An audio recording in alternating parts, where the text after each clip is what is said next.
Hello, if you want to change straps on the Redmi Watch 5 Lite, first of all, let's start, for example, from this one.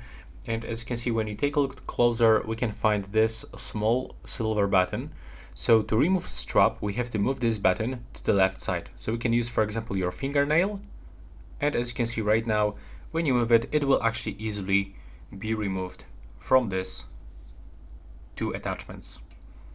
And now, if you want to put it back, so right here,